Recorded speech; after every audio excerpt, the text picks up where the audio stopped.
ଜୟ ଜଗନ୍ନାଥ ପିଲାମାନେ, ଆଜି ଆମେ ବର୍ଷା ପାଠ ପ୍ରଶ୍ନ ଉତ୍ତର କରିବା। 6 କ୍ଲାସର ସାହିତ୍ୟ। ଦେଖ କ'ଣ ଦେଇଛି ପ୍ରଶ୍ନ 1 ନମ୍ବର।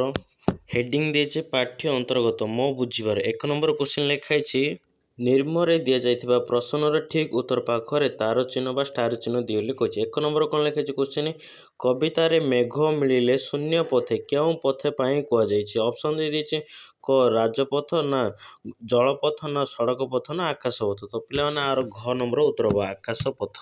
ତ ପିଲାମାନେ ଏଇଟା ଷ୍ଟାର ଚିହ୍ନ ଦେବ। ତାପରେ 2 ନମ୍ବର କ୍ୱେଶ୍ଚିନ୍ ଦେଖ। ଏବେ 2 ନମ୍ବର କ୍ୱେଶ୍ଚିନ୍ ଦେଲା, ପୃଥିବୀ ରବି ତେଜ ଗ୍ରାସେ ତାପିତ ଥିଲା ଅଷ୍ଟମାସେ।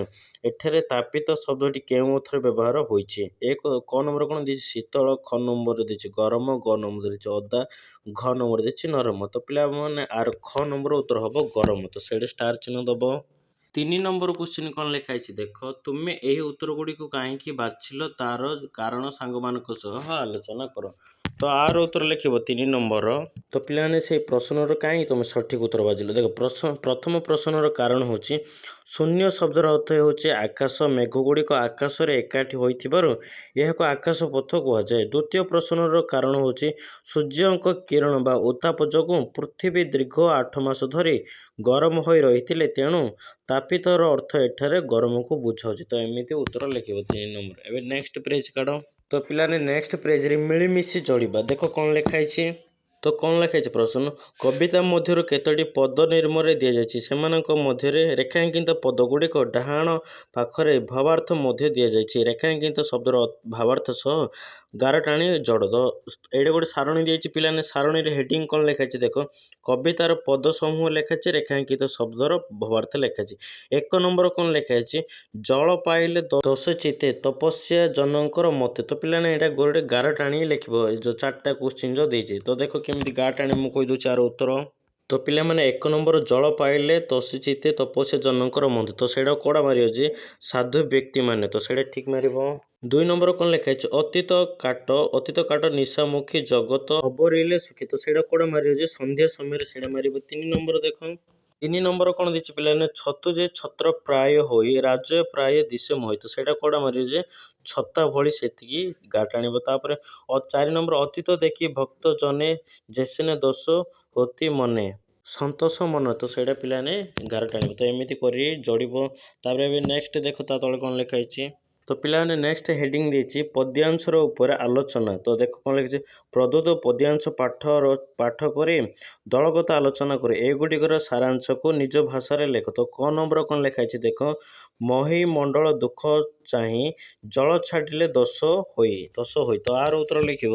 ତ ପିଲାମାନେ କ ନମ୍ବର ଉତ୍ତର ଲେଖିବ, ଗ୍ରୀଷ୍ମ ଋତୁରେ ପ୍ରଖର ଉତ୍ତାପ ଯୋଗୁଁ ସମସ୍ତ ପୃଥିବୀ ମହାମଣ୍ଡଳ ଏବଂ ଏହାର ଜୀବଜଗତ ଅତିଷ୍ଠ ହୋଇ ବହୁତ କଷ୍ଟ ବା ଦୁଃଖ ପାଉଥିଲେ। ଧରିତ୍ରୀର ଏହି କରୁଣ ଅବସ୍ଥା ଓ ଦୁଃଖକୁ ଦେଖି ଆକାଶରେ ଥିବା ମେଘର ମନରେ ଦୟା ଆସିଲା। ତେଣୁ ମେଘ ଅତ୍ୟନ୍ତ ସନ୍ତୁଷ୍ଟ ବା ପ୍ରସନ୍ନ ତୋଷ ମନରେ ପୃଥିବୀର ଦୁଃଖ ଦୂର କରିବା ପାଇଁ ଅମୃତମୟ ଜଳ ବର୍ଷା କଲା। ତ ଏମିତି କ ନମ୍ବର ଉତ୍ତର ଲେଖିବ। ଖ ନମ୍ବର ଦେଖ କ୍ୱେଶ୍ଚିନ୍ କ'ଣ ଦିଆଯାଇଛି ଏବେ। ତ ପିଲାମାନେ ଖ ନମ୍ବର କ୍ୱେଶ୍ଚିନ୍ ଦିଆଯାଇଛି, ଅଳପ ନଦୀଏ ପୂରିଲେ ଲହରୀ ମୋତେ ଉଛୁଳିଲେ। ତ ଆର ଉତ୍ତର ଲେଖିବ। ତ ଖ ନମ୍ବର ଉତ୍ତର ଲେଖିବ, ଗ୍ରୀଷ୍ମ ଦିନେ ପାଣି ଅଭାବରୁ ଯେଉଁ ଛୋଟ ଛୋଟ ଅଳପ ନଦୀ ଗୁଡ଼ିକ ଶୁଖିଯାଇଛି, ବର୍ଷା ଋତୁ ଆସିବା ମାତ୍ରେ ସେଗୁଡ଼ିକ ଜଳରେ ପୂର୍ଣ୍ଣ ହୋଇ ଯାଆନ୍ତି। ନଦୀର ହଠାତ୍ ପ୍ରଚୁର ପାଣି ଆସିଯିବା ଯୋଗୁଁ ସେଥିରେ ବଡ଼ ବଡ଼ ଢେଉ ବା ଲହରୀ ସୃଷ୍ଟି ହୁଏ। ଏହି ଲହରୀ ଗୁଡ଼ିକ ନଦୀର ଦୁଇ କୂଳ ଲଙ୍ଘି ବାହାରକୁ ଉଛୁଳି ପଡ଼ନ୍ତି। କ୍ଷୁଦ୍ର ବ୍ୟକ୍ତିମାନେ ସ୍ୱଳ୍ପ ଧନ ପାଇ ଗର୍ବରେ ଉଛୁଳି ପଡ଼ିବା ପରି। ତ ପିଲାମାନେ ଏମିତି ଖ ନମ୍ବର ଉତ୍ତର ଲେଖିବ। ଗ ନମ୍ବର ଏବେ ଦେଖ କ୍ୱେଶ୍ଚିନ୍ କ'ଣ ଦିଆଯାଇଛି। ତ ପିଲାମାନେ ଗ ନମ୍ବର ପ୍ରଶ୍ନ ଦେଇଛି, ଛତୁ ଯେ ଛତ୍ର ପ୍ରାୟ ହୋଇ ରାଜ୍ୟର ପ୍ରାୟ ଦିଶେ ମୋହି। ତ ଆର ଉତ୍ତର ଲେଖିବ। ତ ଗ ନମ୍ବର ଉତ୍ତର ଲେଖିବ ପିଲାମାନେ ସାରାଂଶ, ବର୍ଷା ଜଳ ପାଇ ଧରିତ୍ରୀ ଶସ୍ୟ ଶ୍ୟାମଳ ଓ ସୁନ୍ଦର ହୋଇ ଉଠେ ଏବଂ ଚାରିଆଡ଼େ ଧଳା ଧଳା ଛତୁ ଫୁଟି ଉଠେ। କବିଙ୍କ କଳ୍ପନାରେ ଏହି ଛତୁ ଗୁଡ଼ିକ ଦେଖିବାକୁ ଠିକ୍ ରାଜକୀୟ ଛତା ବା ଛତ୍ର ପରି ମନେ ହୁଅନ୍ତି। ପୃଥିବୀ ସାରା ଏହିପରି ଅଗଣିତ ଛତୁ ଫୁଟିଥିବାରୁ ସମଗ୍ର ପୃଥିବୀ ମୋହି ଜଣେ ଶ୍ୱେତ ଛତ୍ର ଧାରଣ କରିଥିବା ପ୍ରତାପୀ ରାଜା ଭଳି ଶୋଭା ପାଉଛି। ତ ଏମିତି ପିଲାମାନେ ଗ ନମ୍ବର ଉତ୍ତର ଲେଖିବ। ଖ ଗର ଗୋଟେ ଗୋଟେ କରିರಿ। ଏବେ ନେକ୍ସଟ ପେଜ କାଢ଼, କ'ଣ ଦିଆଯାଇଛି ଦେଖ। ତ ପିଲାମାନେ ନେକ୍ସଟ ପେଜ ଚିନ୍ତା କରିବା ହେଡିଂ ଦିଆଯାଇଛି କ ନମ୍ବର ଦେଖ କ୍ୱେଶ୍ଚିନ୍ କ'ଣ ଦିଆଯାଇଛି। କବିତାଟିକୁ ପୁଣି ଥରେ ପଢ଼ି ନିମ୍ନରେ ଦିଆଯାଇଥିବା ପ୍ରଶ୍ନଗୁଡ଼ିକର ଉତ୍ତର ଲେଖ। ତ କ ନମ୍ବର କ୍ୱେଶ୍ଚିନ୍ ଲେଖାଯାଇଛି ମେଘମାଳ କିପରି ଭାବରେ ଜଳ ବର୍ଷା କଲେ। ତ ଆର ଉତ୍ତର ଲେଖିବ।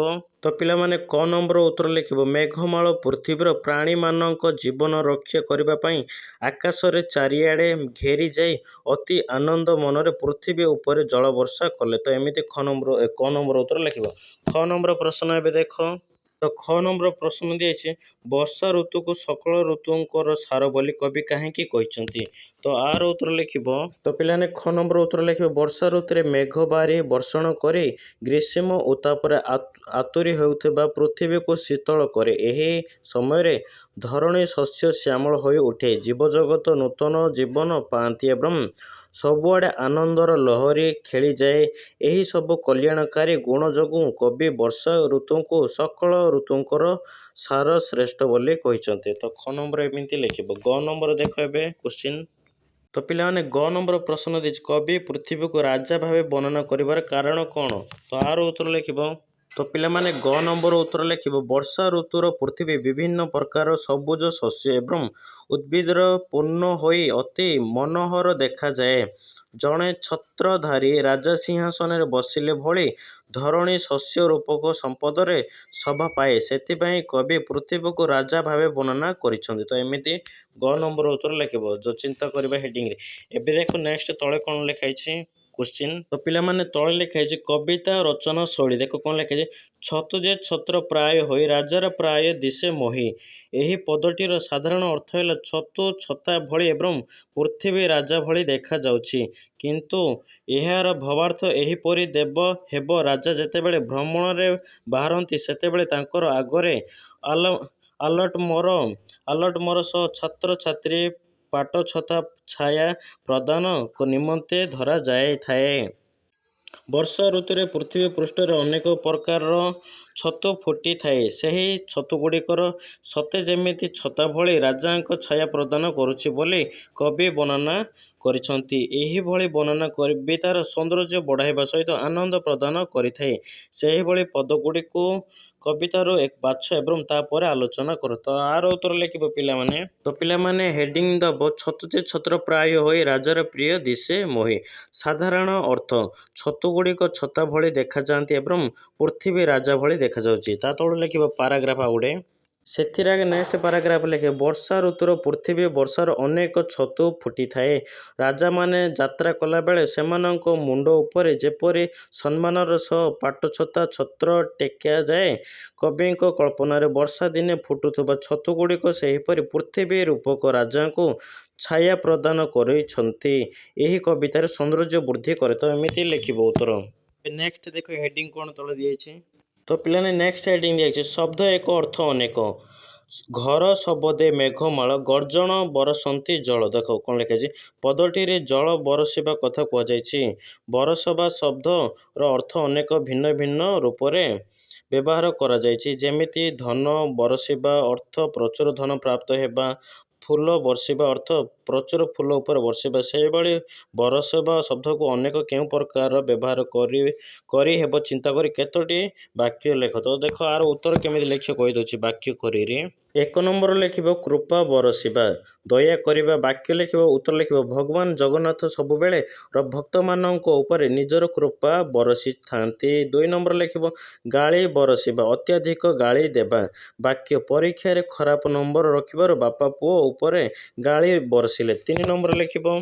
ତ ତିନି ନମ୍ବର ଲେଖିବ ବାଣ ବରସିବା, ଯୁଦ୍ଧରେ ଅସ୍ତ୍ର ପ୍ରୟୋଗ କରି ଅଗ୍ନି ବର୍ଷା। ବାକ୍ୟ ଯୁଦ୍ଧ କ୍ଷେତ୍ରରେ ବୀର ଯୋଦ୍ଧାମାନେ ଶତ୍ରୁପକ୍ଷ ଉପରେ ସର ବାଣ ବରସିଲେ। ତ ଏମିତି ଗୋଟେ ବାକ୍ୟ କରି ଲେଖିବ। ଏବେ ଦେଖ ନେକ୍ସଟ କ'ଣ ଦିଆଯାଇଛି ପ୍ରେଜ କାର୍ଡ଼। ତ ପିଲାମାନେ ଦେଖ ନେକ୍ସଟ ପ୍ରେଜରେ ହେଡିଂ କ'ଣ ଦେଇଛି ଅନେକ ଶବ୍ଦ ପାଇଁ ଏକ ଶବ୍ଦ। ମୁଣ୍ଡକେ ମେଘ ନାଦ ଶୁଣି ଗର୍ଜନ୍ତି ଆବରଣୀ ପାଣି। କ'ଣ ଲେଖା ହେଇଛି ଦେଖ କବିତାରେ ଦିଆଯାଇଥିବା ପାଣି ଶବ୍ଦର ଅର୍ଥ ଜଳ, ପାଣିର ଅର୍ଥ ଏକ ଅର୍ଥ ହାତ। ଏହିଭଳି ଅନେକ ଅର୍ଥ ପାଇଁ କବିତାରେ ଗୋଟିଏ ଶବ୍ଦ ବ୍ୟବହାର ହୋଇଥାଏ। ଏହାକୁ ଭିନ୍ନବର୍ଦ୍ଧକ ଶବ୍ଦ କୁହାଯାଏ। ଏହିଭଳି ଶବ୍ଦଗୁଡ଼ିକୁ ନିଜ ମନରୁ ବା ଶିକ୍ଷକଙ୍କ ଠାରୁ ବୁଝି ଲେଖ। ତ ଆର ଉତ୍ତର ଲେଖିବ। कर लेखिब करर अर्थ कौन एक दब हाथ दुई खजण तापर तीन किरण तापर आउ गोटे शब्द कौच देख 2 नंबर शब्द लेखि अक्र एक सूर्य तापर दुई सूर्यमुखी बा साधव बहु पोक तापर अक्र गछ तापर 3 नंबर हरि हरिर भी सेमती 3टा लिखिपर भगवान विष्णु स्नेह बेंग तापर 4 नंबर भी शब्दर 12 दिन बा श्रेष्ठ तापर बारण करवा 5 नंबर फल फल शब्दर गछर फल परिणाम अस्तर अग्रभाग तो एमती पिला माने आर उत्तर लिखिब अनेक शब्द पाई एक शब्द एबे देख नेक्स्ट कोन देछि हेडिंग तळे तो पिला माने हेडिंग देछि अक्षर सारणी को शब्द खोजी निर्म प्रश्न गुड़िकर उत्तर दियो तो पिला ने एकाने गोटे सारणी दे देछि ब्लू कलर से भितर उत्तर काढे लिखो देखो क नंबर क्वेश्चन कोन लिखाइ छि मयूर काहाको देखि नाचे तो सेथिरो आगे उत्तर काढे लिखिबो देखो मु कहि दछु उत्तर आरो पिला ने उत्तर लिखिबो मयूर मेघ को देखि नाचे ख नंबर क्वेश्चन देखो एबे ख नंबर क्वेश्चन देछि कवितारे काहाको राजा बोली कह जायछि तो आर उत्तर लिखिबो 6 नंबर उत्तर लिखिबो कवितारे मेघ को राजा बोली कह जायछि ग नंबर क्वेश्चन देखो ग नंबर क्वेश्चन देछि खद्यत्य केतेबेले उडु बुले तो आर उत्तर लिखिबो ग नंबर उत्तर लिखिबो खद्यते निशा बा राति समय उडे बुले घ नंबर क्वेश्चन देखो एबे घ नंबर क्वेश्चन देखो कौन देछि मेघ माने केहुटी मिलित हुंती तो आर उत्तर लिखिबो घ नंबर उत्तर लिखिबो मेघ माने आकाश रे मिलित हुंती ओ नंबर देखो ओ नंबर क्वेश्चन देछि गर्जंती अबरणी पानी एठारे के गर्जिबा कथा कह जायछि तो आर उत्तर लिखिबो ओ नंबर तो ओ नंबर उत्तर लिखिबो एठारे मेघ गर्जिबा कथा कह जायछि एबे देखो नेक्स्ट कार्ड हेडिंग कोन दियछि देखो पिला माने हेडिंग दियछि किए अलगा प्रत्येक धाड़ी रे तीनोटी एक जातीय शब्द सह गोटे भिन्न जातीय शब्द मिसी रहिछि भिन्न जातीय शब्द गुडी को अलगा करी लेख तो देखो गोटे शब्द दियछि पिला माने केतरा वर्षा बिजुली गिरीशक पवन तो आर अलगा शब्द होछि पवन पवन सेटा उत्तर ठीक मारिबो तापर देखो आउ गोटे कोन देछि मुंडक मयूर खदित छतु तो आर उत्तर हबो छतु नेक्स्ट देखो ग्रीष्म काल वर्षा काल अतीत काल बसंत काल देछि तो एथिरे हबो कोन पिला ने अतीत काल तो सेटे गार मारिबो तो एमिति पिला ने अलगा शब्दडा गोटे बाछिबो एबे नेक्स्ट पेज काड कोन दियछि देखो तो पिला माने नेक्स्ट पेज दियछि हेडिंग पाठ बाहर तापर तुम कथा लिखाइ छि तो क्वेश्चन कोन लिखाइ छि देखो सेतिरे तो लिखाइ छि पिला माने वर्षा को ने विभिन्न लोकों को भिन्न भिन्न अनुभव थाए तो क्वेश्चन कोन लिखाइ छि देखो वर्षा आसिले तुमको केमिति लागे तो आर उत्तर लिखिबो तो पिला माने उत्तर लिखिबो वर्षा आसिले मते बहुत खुशी लागे परिवेश ठंडा एवं सुंदर हो जाए तो नेक्स्ट क्वेश्चन देखो एबे तो नेक्स्ट क्वेश्चन दिया क्यों ऋतुटी अधिक भल लगे तो उत्तर लिखिबो पिला ने 2 नंबर क्वेश्चन तुमको जो ऋतुटा भल लगे तार उत्तर लिखिबो मते वर्षा ऋतु अधिक भल लगे उत्तर एमिति लिखिबा तो तुमको जो ऋतुटा भल लगे ता ऋतु लिखि परिबो एबे 3 नंबर देखो क्वेश्चन सेही ऋतुटी तुमको काहेकि पसंद लगे तो पिला ने तुमको जो ऋतुटा जो पसंद लगे ना ता विषय रे लिखिबो देखो मु वर्षा ऋतु विषय कोन पे भल लगे लिखि दउछु उत्तर तो उत्तर लिखिबो वर्षा ऋतु प्रचंड गरम रक्षा मिले गछलता गुड़िक सबुज देखा जाती पानी रे कागज डंगा बसैबा को मजा लगे तो एमती 3 नंबर उत्तर लिखिबो एबे देखो नेक्स्ट कोन दियछि पिला माने नेक्स्ट तळे दियछि कोन समाचार माध्यम रे हेडिंग दियछि कोन लिखाइ छि देखो प्रत्येक पाणीपाग खबर विभिन्न गणमाध्यम यथा खबर कागज टेलीविजन सामाजिक गणमाध्यम आदि मुख्य खबर भाव में प्रसारित होता है संवाददाता बन्या बात्या शीत वर्षा ग्रीष्म प्रवाह इत्यादि संवाद परिवीक्षण करिथान्ते सेहिभଳି तुमे संवाददाता होई संवाद लिखिपारिबो ସେଥିପାଇଁ ତୁମେ ଅନୁଭବ କରିଥିବା ବା ଦେଖିଥିବା ଅତ୍ୟଧିକ ଗରମ ଥଣ୍ଡା ବର୍ଷା ତଥା ଆଜିର ଖବରକୁ ପ୍ରସ୍ତୁତ କରି ଶ୍ରେଣୀରେ ଆଲୋଚନା କର ବର୍ଷା ଓ ବାତ୍ୟାର ଖବର ପ୍ରସ୍ତୁତ କରି ପାଠ କର ତ ଏମିତି ଦେଖ ଲେଖିବ କେମିତି ଲେଖିବ ଦେଖ କହିଦେଉଛି ବର୍ଷା ବା ଗରମ ବା ଥଣ୍ଡା ବର୍ଷା ବିଷୟରେ ଦେଇଛି ଆର ଉତ୍ତର ଲେଖିବ ସମାଚାର ମାଧ୍ୟମରେ ତ କେମିତି ରିପୋର୍ଟିଂ କରିବ ଲେଖ ଦେଖ ହେଡ଼ିଂ ଦେବ ଖବର ଶିରୋନାମା खबर शिरोनामा राज्य में प्रबल वर्षा सह बात्यार आशंका सतर्क सूचना जारी विशेष प्रतिनिधि रिपोर्ट लिखिबो तापर आज सकाळ समग्र अंचल रे आकाश मेघाच्छन्न रहिबा सह प्रबल वर्षा भारी रही पाणीपाग विभागर सूचना अनुसार समुद्र मध्यम एक गभीर अवपात सृष्टि होइछि जहाँ आगामी 24 घंटा मध्य बात्यार रूप नहीं पारिबो तो एमिति लिखिबो तारे मुख्य विवरणी लिखिबो तो पिलाने मुख्य विवरणी हेडिंग दब प्रबल वर्षा लगातार वर्षा जोगुं तलिया अंचल पानी जमीवा आरंभ हो गलानी एवं नदी गुड़िकर जलस्तर वृद्धि पाउछि। पवनर बेग उपकूलवर्ती अंचल घंटा प्रति 16 ରୁ 70 किलोमीटर बेगर प्रबल पवन बढ़ुछि। तो एमती लिख नेक्स्ट तलू लिख तो पिलाने पवनर बेग लिखि सारापर सतर्कतामूलक पदक्षेप हेडिंग दब मत्स्यजीव मानक समुद्र भीतर को न जीवा पाई बारण कराଯାଇଛି। लोकमानकु सुरक्षित स्थान बा बात्या आश्रय स्थल को जीवा पाई प्रशासन तरफर डाकबाजी यंत्र द्वारा सतर्क कराଯାଇଛି। जनसाधारण को आतंकित न होई सरकारी निर्देशावली पालन करने को एवं सुखिला खाद्य और पीवा पानी मुहकत रखा अनुरोध कर। तो पिलाने एमती रिपोर्टिंग करी तुम लिखिपार। एवं देख नेक्स्ट तले कौन दिए तो पिला माने देखो ता तले गोटे चित्र दिए सर्जना बेले।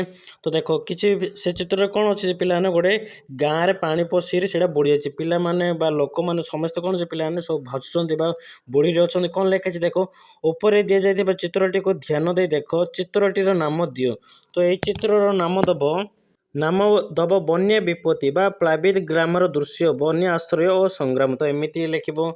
एबे नेक्स्ट पेज काढ़ तो पिला माने नेक्स्ट पेज काढ़ ए सब कि जान लिखाई देखो कौन लिखी तुम अंचल विभिन्न वाद्ययंत्र भिन्न भिन्न समय रे बजाई थाए एथिरे 2-3टी वाद्ययंत्र विषय केउथिरे तैयारी केतेबेले बजा जाई थाए किभଳି शब्द करे इत्यादि तुम खातार लेख। तो पिलाने ये देखो विभिन्न प्रकार वाद्ययंत्र देछि तबला देछि हारमोनियम देछि विभिन्न प्रकार बाधी एति भितर कौटा भी 3टा काढ़ी 3टा चित्र काढ़ी लिख देखो मुझे केमी कहीदे लिख। तो पिला माने आमे प्रथमे लिखिबा तबला केउथिरे तैयारी होछि यह काठ बाम आख डाहण बा एवं माटी किंबा धातु रे तैयारी होइथाए यार उपरी भाग चमड़ा रे आवृत्ति थाए केतेबेले बजा जाए पिलाने तबला को संगीत आसरे बा भजन कीर्तन एवं शास्त्रीय नृत्य समय संगीत करबा पई यह बजा थाए। ता तळ लिखिबो किभଳି शब्द करे तबला। तो पिलाने यार शब्द मधुर एवं तालबंध कौन केमी शब्द कर धूम धूम टाटा ना ता एमती करें लिख।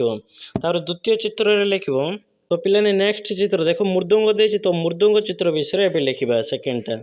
तो पिलाने मृदुंग विषय लिखिबो केउथिरे तैयारी यह एक प्रकार स्वतंत्र काठ किंबा पोड़ा माटी तैयारी हुए यार दुई पार्श्व चमड़ा लगी थाए केतेबेले बजा थाए ओडिशा नृत्य संकीर्तन मंदिरर पूजा पार्वण एवं विभिन्न सांस्कृतिक कार्यक्रम रे यह बहुल भाव में बजा थाए। तो केमिति शब्द कराउछि लिखिबो। तो पिलाने किभଳି शब्द करे लिखिबो एथिरो गंभीर एवं ताल मुक्त गंजरण सृष्टि होय। तो एमिति लिखिबो। थर्ड चित्र देखो एबे। तो पिलाने थर्ड चित्र आमे हारमोनियम रे लिखिबा चलो। तो पिला माने हारमोनियम लिखिबा हेडिंग केउथिरे तैयारी यह मुख्यतः काठर प्रस्तुत होइथाए एवं एथिरे पितलर किछि भितरिया पत्र थाए यह को हाथ रे पवन दे बजाई थाए केतेबेले बजाई थाए पिलाने गीत शिखिबा समय रे बा भजन संगीत सभा एवं नाटक आदि रे स्वर देबा पई यह व्यवहार करा जाय। तो आर साउंड लिखिबो उत्तर किभଳି शब्द करे यह विभिन्न स्वर सा रे गामा अनुसार मधुर स्वर सृष्टि करिथाए। तो पिलाने एमिति गोटे कर चित्र अनुसार लिखिबो। एबे नेक्स्ट पेज काढ़ देखो नेक्स्ट पेज अनुसंधान करबा लिखाई तुम अंचल रे वर्षा ऋतु रे कि दृश्य देखा को मिले सांग मानक सह आलोचना करी लेख। तो पिलाने वर्षा ऋतु रे किभଳି देखा को मिले तो आर उत्तर लिखिब वर्षा ऋतु रे आमे अंचल रे निर्मलिखित दृश्य गुड़िकर देखा को मिले सबु जिमा चारिआडे सबुज घास एवं गछलतार सुंदर देखा जाए जलाशय गाड़िया पोखरी नई एवं नाल गुड़िक पानी रे बुड़ी जाए थाए चाष कार्य चाषी माने आनंद रे बिल को जाए हल करती और धान रुहती। नेक्स्ट हेडिंग दबा आकाशर दृश्य आकाश सबुबेले कला मेघर आच्छादित हो रहे प्राकृतिक शब्द बेंग मानकर रड़ी एवं मेघर गर्जन शुणी जाए जीवन यात्रा लोक माने बाहर को जीवा समय छता और बरसेते रेनकोट व्यवहार करती। तो पिलाने यही भली तुम गोटे पॉइंट कर लिख देख नेक्स्ट इंद्रधनु आंकिबा लिखाई नेक्स्ट लिखाई इंद्रधनु आंकिबा वर्षा जल केवल जीवजगत को संतुष्ट करे नहीं बरं पृथ्वी माता को शस्य श्यामल करे यही ऋतु कवि भावुची चित्रकर मनरे प्रसन्नता भरी दिए वर्षा बिंदुर सूर्यकिरण पड़े इंद्रधनु सृष्टि हुए तुम्हें से ही बड़ी गोटे इंद्रधनु छवि आंकी କବିତାଟି ଲେଖ ତାର ନାମକରଣ କର। ତ ପିଲାମାନେ ଏହିଭଳି ଭାବେ ଗୋଟେ ଇନ୍ଦ୍ରଧନୁ ଚିତ୍ର କରିବ। ତ ଆ ବିଷୟରେ ଲେଖିବ ନାମକରଣ କରି ଆଉ ଗୋଟେ କବିତାଟି ଲେଖିବ କହିଦେଉଛି। ତ ପିଲାମାନେ ଲେଖିବା ପାଠ୍ୟର ଅର୍ଥ ନିର୍ଦ୍ଦେଶ। ଦେଖ ଶୀର୍ଷକ ଇନ୍ଦ୍ରଧନୁ ଆଙ୍କିବା। ପ୍ରଥମ ଅନୁଚ୍ଛେଦ ବର୍ଷା ଜଳ କେବଳ ଜୀବଜଗତକୁ ସନ୍ତୁଷ୍ଟ କରେ ନାହିଁ ବରଂ ପୃଥିବୀ ମାତାକୁ ଶସ୍ୟ ଶ୍ୟାମଳ କରେ। ଏହି ଋତୁ କବି ଭାବକ ଚିତ୍ରକରଙ୍କ ମନରେ ପ୍ରଶଂସା ଭରିଦିଏ। ଦ୍ୱିତୀୟ ଅନୁଚ୍ଛେଦ ବର୍ଷା ବିନ୍ଦୁରେ ସୂର୍ଯ୍ୟ କିରଣ ପଡ଼ିଲେ ଇନ୍ଦ୍ରଧନୁ ସୃଷ୍ଟି ହୁଏ। କାର୍ଯ୍ୟ ଦେବ କାର୍ଯ୍ୟ ଲେଖିବ। ତୁମେ ସେହିଭଳି ଗୋଟିଏ ଇନ୍ଦ୍ରଧନୁର ଛବି ଆଙ୍କି କବିତାଟିଏ ଲେଖ ଓ ତାର ନାମକରଣ କର। ତ ପିଲାମାନେ ଇନ୍ଦ୍ରଧନୁ ଚିତ୍ରଟିଏ କରିଦେବ, ତାର କବିତାଟିଏ ଲେଖିବ। ଦେଖ ମୁଁ କହିଦେଉଛି। ତ ପିଲାମାନେ କବିତାଟିଏ ଲେଖିବ। କବିତାର ନାମ ରଙ୍ଗୀନ ଇନ୍ଦ୍ରଧନୁ।